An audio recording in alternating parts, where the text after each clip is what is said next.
Hi, I'm Andy Simon, and I've been the principal clarinetist in the Hong Kong Philharmonic since 1988. And I'm joined by Lorenzo Yasko, who's been bass clarinetist with the Hong Kong Philharmonic since 2015, and also recently attended a conducting seminar taught by our special guest, Maestro Jaap Van Zweden, who's been the music director of the Hong Kong Philharmonic since 2012. He's also the music director of the New York Philharmonic, and he was the concertmaster of the famous Conductor orchestra as a teenager. So all the success apparently did not come without life challenges. And we'd like to talk a little bit about that today.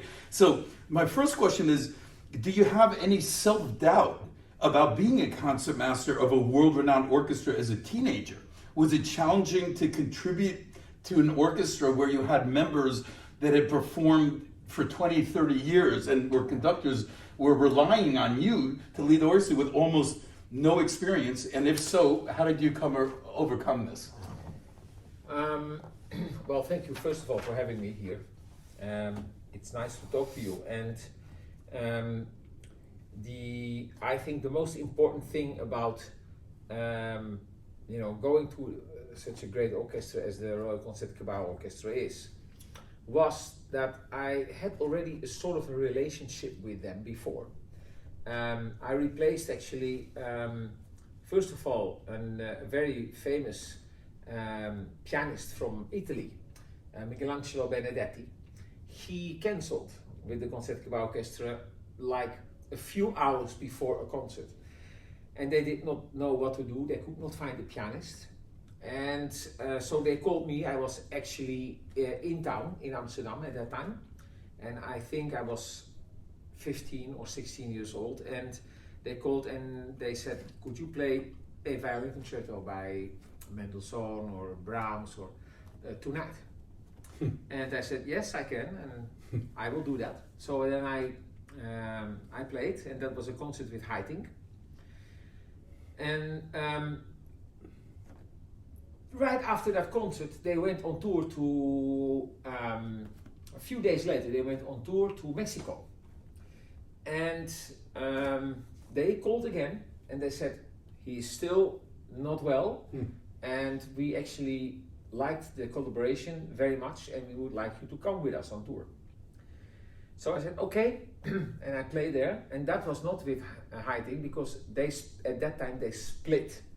The music directory. It was Haitink who was music director, and there was Kirill Kondrashin, who was the famous Russian conductor, who was the principal guest at that time.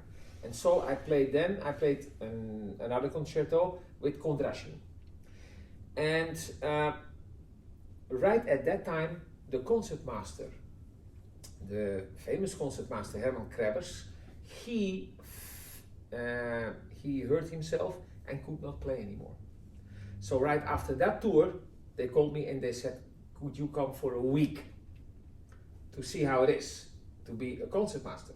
Now, you have to understand, I did play in the Juilliard Orchestra as a student, but, I mean, not as a concertmaster, number one, and number two, it was fun for us. We did not take it so seriously, being together with the young boys and girls, and you are 16, 17 years old and you just enjoy life and enjoy Juilliard, and so that was the thing you had to do, and so of course we did it, but it was not my life. My life was of course that violin. And suddenly I was on that chair for 1 week. I still remember it was Das Klagende Lied by Mahler and a Haydn symphony, and this completely new world opened for me in 1 week.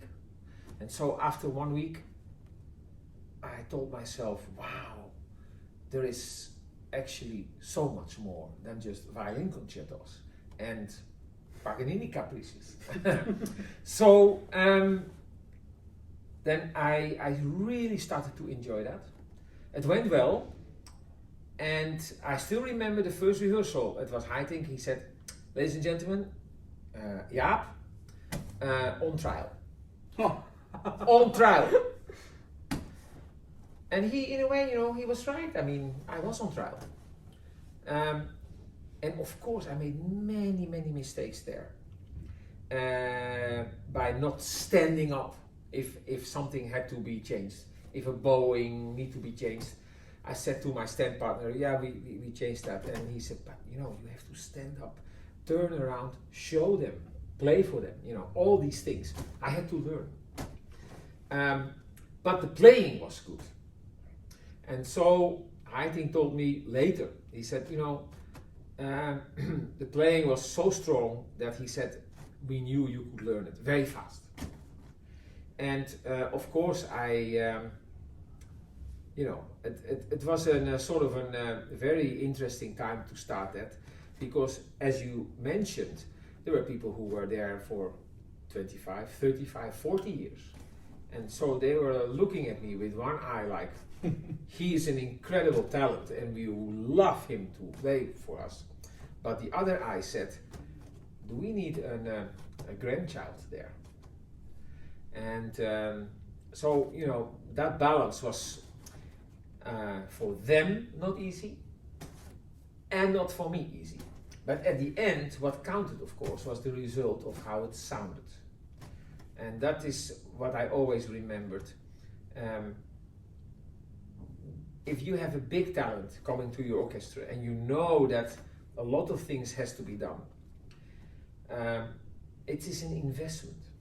It is an investment of an orchestra to have a young kid coming to you and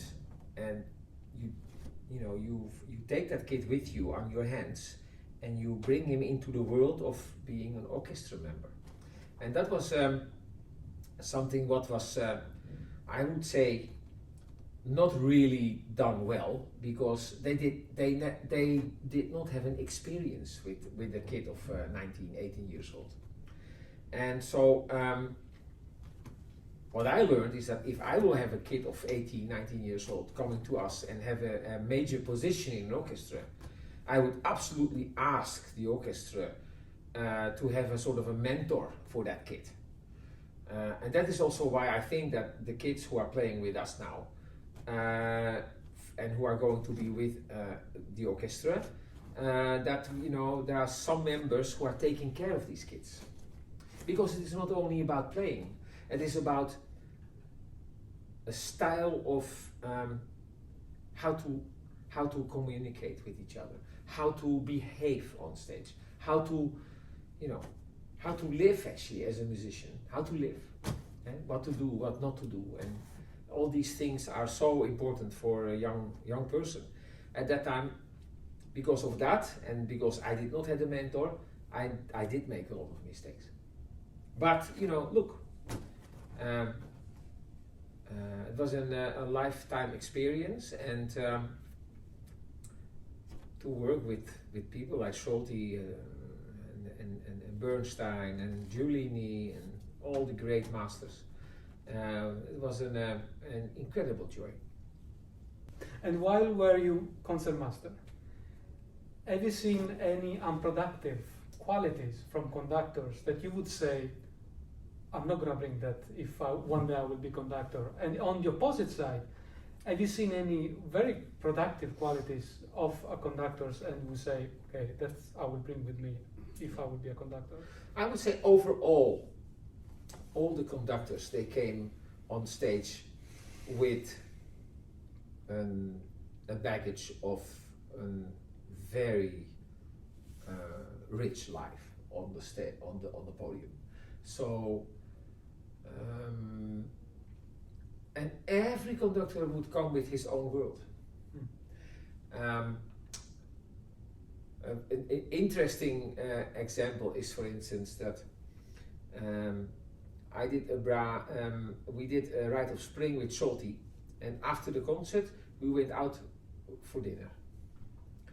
And there were some people from the orchestra there, of course the managing director and everything, and the concertmaster. So I came, and we were sitting in the room of a hotel in Amsterdam, and it's called L'Europe, Hotel L'Europe, and that was owned by Heineken. And in that hotel room, there was a chandelier. Beautiful. And Schulte said, I want that. So he started at, let's say, 10:30 to talk about the chandelier. And did not stop till 12:30. And he got it.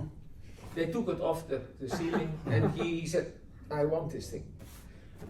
1 week afterwards, same room with Carlo Maria Giulini.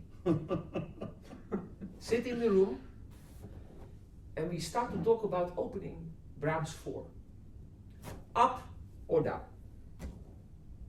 And he did not stop from 10:30 till 12:30 about discussing why we should have an upbow or why we should have a downbow. Now,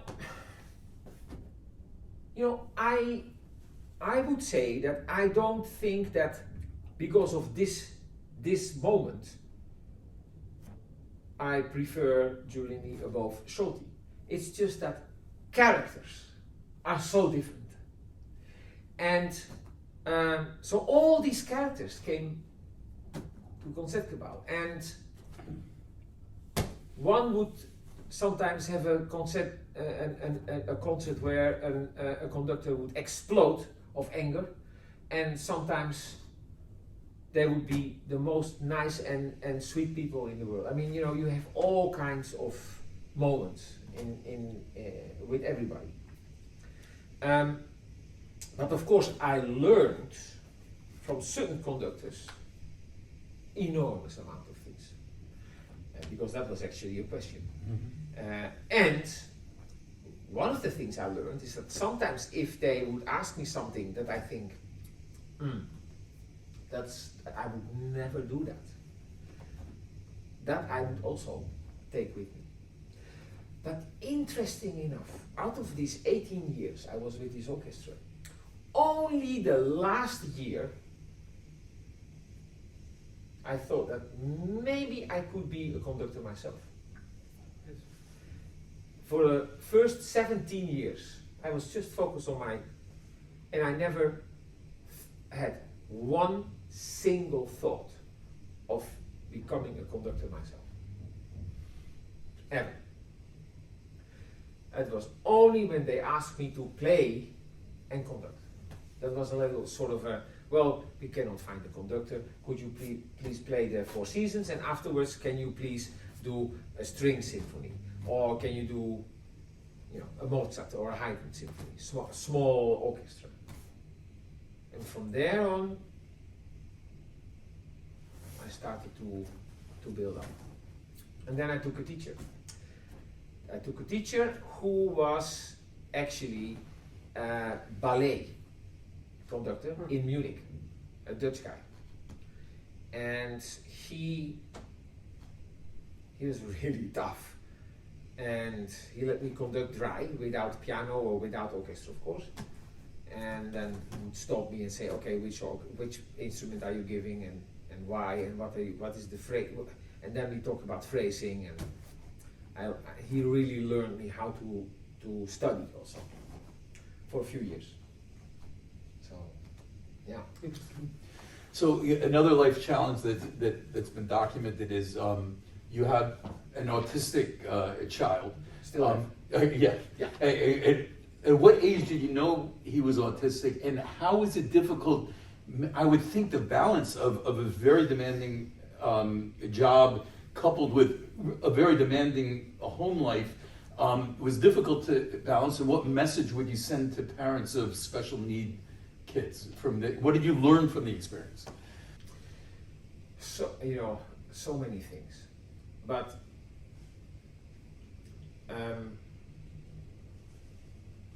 you see, love for a child overcomes everything, number one. So if you drive in the south of France and you see a statue of Picasso, you don't look at it like, oh my God, how many hours did he work on that? You just look at it and you see the beauty. And this is also, you know, it's very strange. I mean, he's now 30 and it is still very hard.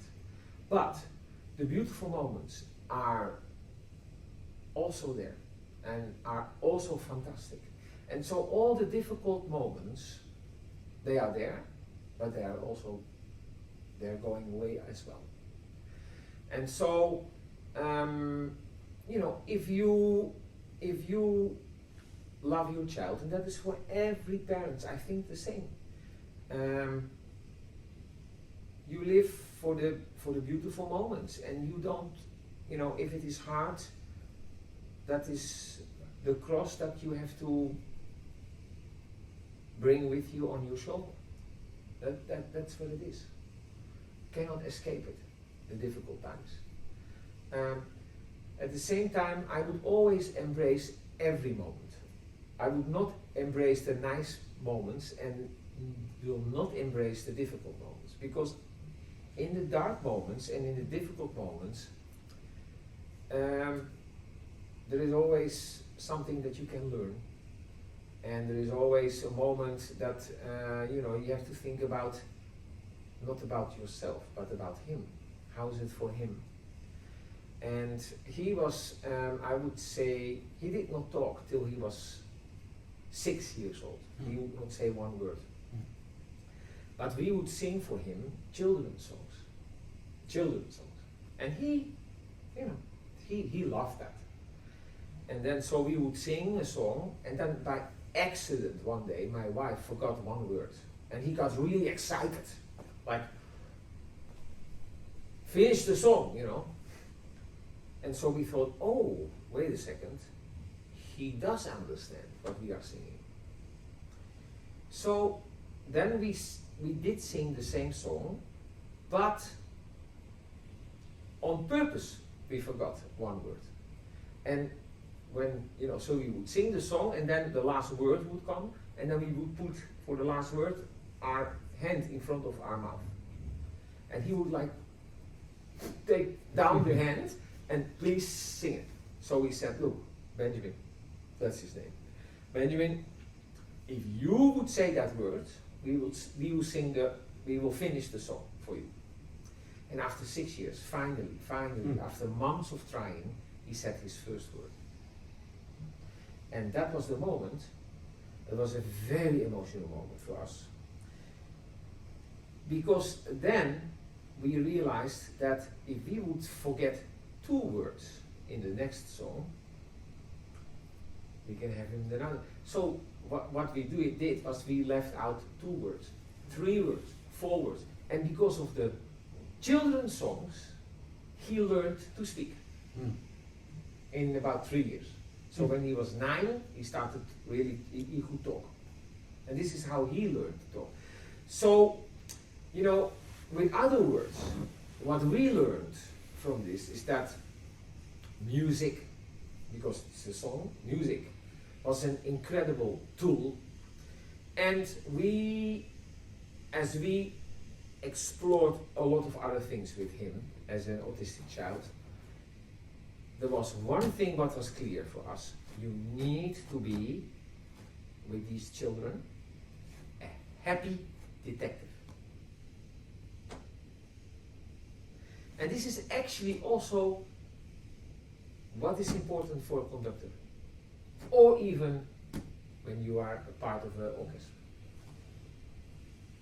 If you want to, and especially you as a starting conductor, you know, if you want to acknowledge in the score things, and you want to work with 100 people, you need to be in front of an orchestra a happy detective. Now, for me, sometimes I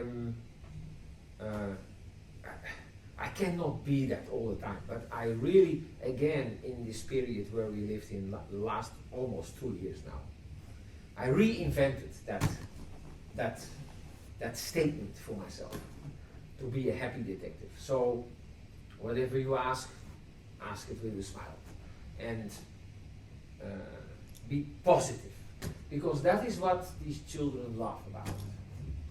And if I can say something else about it, is that, you know, we felt like we had very, very, very, very heavy shoulders in the beginning with him. And finally it turned out to be sometimes these shoulders can be wings for us. And we really do well with him. And he's doing well himself. But it is not always up, up, up. He still has his, for instance, he has his epileptic seizures. That is a very frightening moment always for us. Go to the hospital and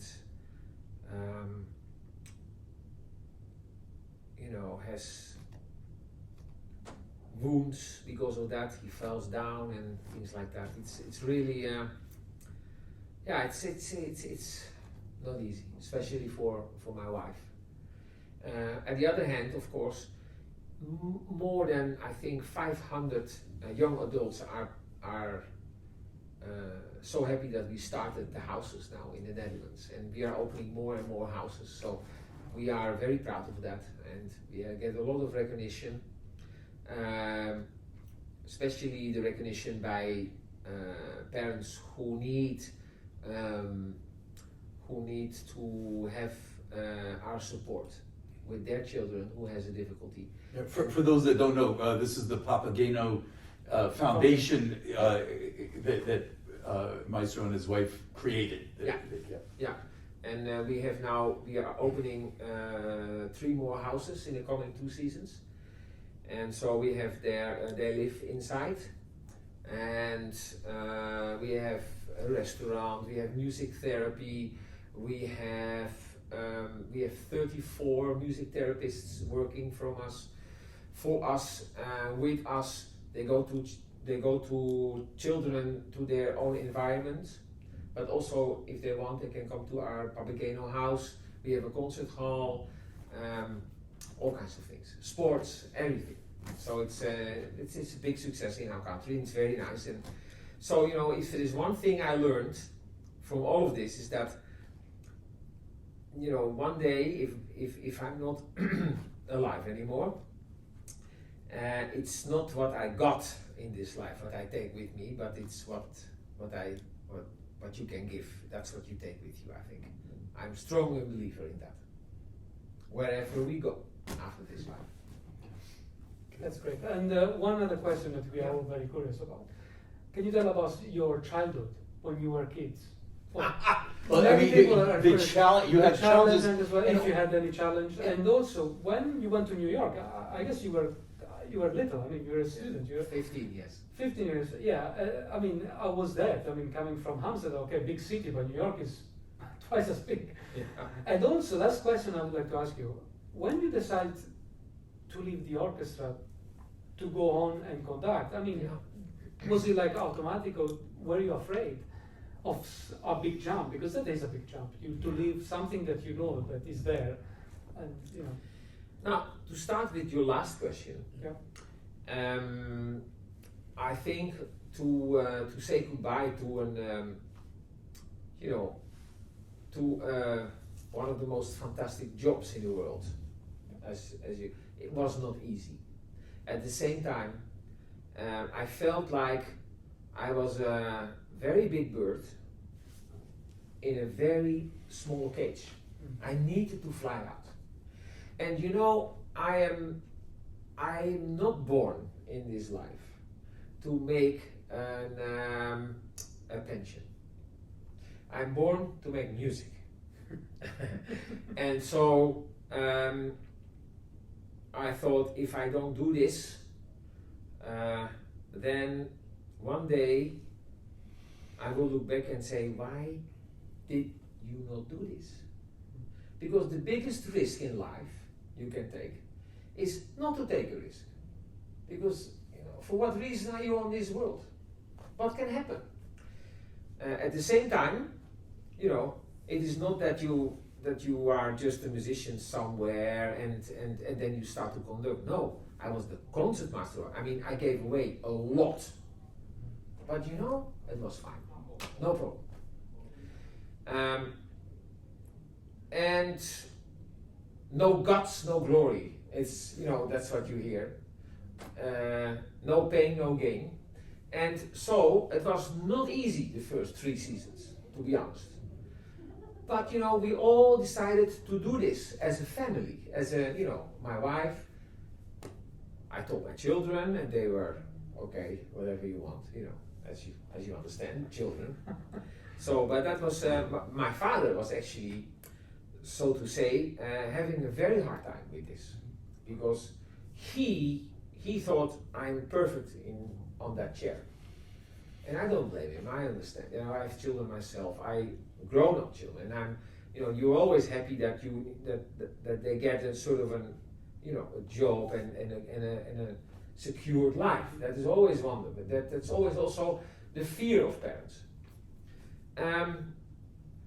But I still did it, and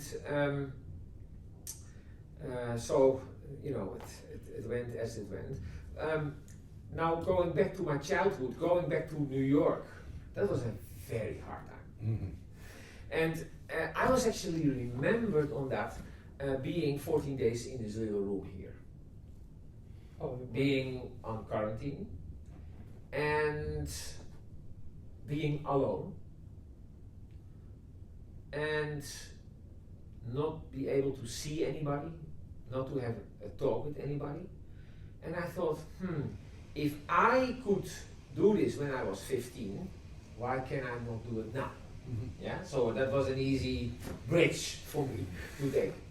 At the same time, I realized how hard it has been when I was 15. Because I was a boy from the street, you know. A lot of friends, playing football, going out, have fun with my friends. And suddenly I go to this room in New York. It was Spanish Harlem, dangerous city at that time, 76, 75, was not a good time for New York. At least in the neighborhood where I was living, on 98th Street, Madison, was Spanish Harlem. Was, you know, I had to take a bus. My English was not very good. And above all, I had no money. So that was not easy. And I had no friends there at all. And you know, Juilliard is a great school, but everybody is there just for themselves. And it's not, you don't go there to make, at that time at least, to enjoy vacation together, as you say it. You know, this was, you go there to become a top student. And but you know, that challenge I liked actually very much. On the other hand, I did miss the street. I missed my friends. I missed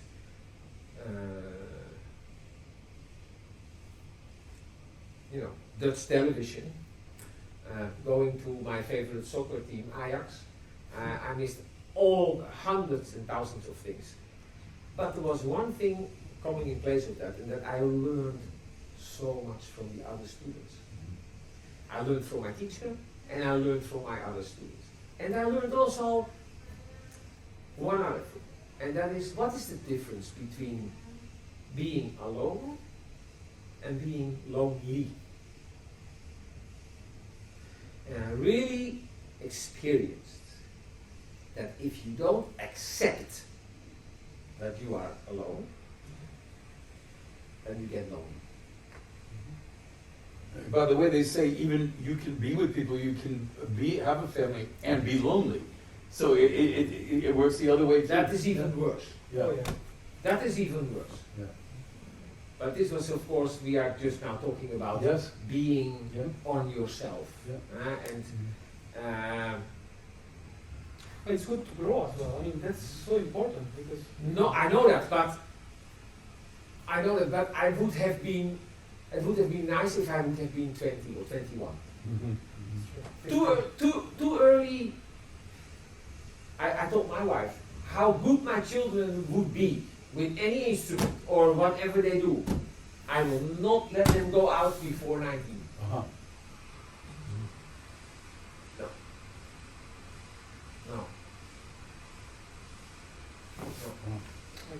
So what would you what advice would you give to the young Jaap, 20-year-old Jaap, the 15, looking back, words of comfort, words of, you just mentioned a little bit, I don't want to say maybe regret, but what would you tell yourself? Oh my God, what would I tell myself?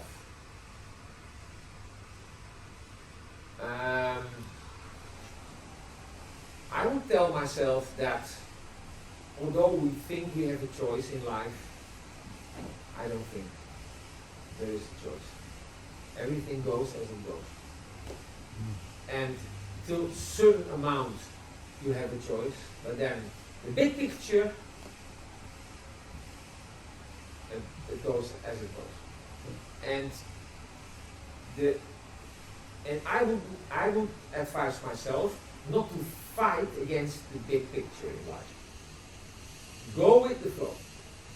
It's very important, even today. Like this very difficult time where we're living in, don't fight it, because it is a waste of energy. You can regret that, that this very difficult time for all of us in the world is happening, but don't fight it. Well, that brings me to the, COVID, I think, made a lot of musicians, a lot of people, re-examine a lot of things. Yeah. First of all, the governments around the world started talking about what are essential workers, who are not essential workers. Yeah. And you just mentioned all the ups and downs and that I mentioned. Finally, what do you think is the role of a musician in society? I think that and I'm not talking about my position now. Yes. I'm talking about just, being a member of the world. Mm. Yeah. I think that for me personally, a day without music is a day without food. It's a day without food for my soul. And so, if you would think that we could live without music, at least that is for me, it is impossible. And I think that living without music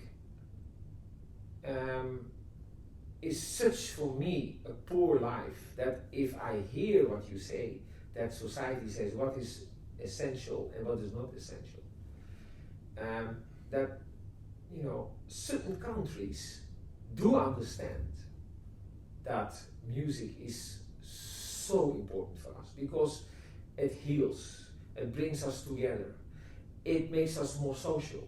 I mean, I can go on. It is so important. Well, you mentioned even music therapy in your organization. Music therapy. Look, my son learned how to talk, to speak through music. So, I mean, music is a medicine that we are underestimating, in my opinion, too much.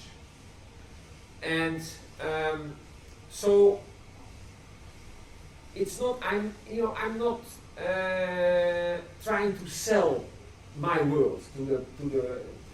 Don't get me wrong. But I think that if we would realize ourselves how music, what kind of role music plays in our lives, that we would really not say to musicians or actors or people who are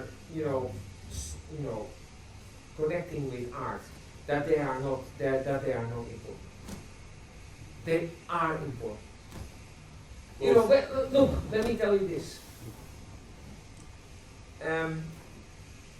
When a big major chairman of a company is leaving the company, do you think at the end, when there is a farewell speech, they're going to tell the numbers? No, somebody is playing music. And that is what life is about. Good. Thank you so much, Maestro Jaap Van Zweden, for joining us. A very, very interesting interview, and it's nice to hear about your challenges as well as your successes in life. Thank you so much. Thank you. Okay.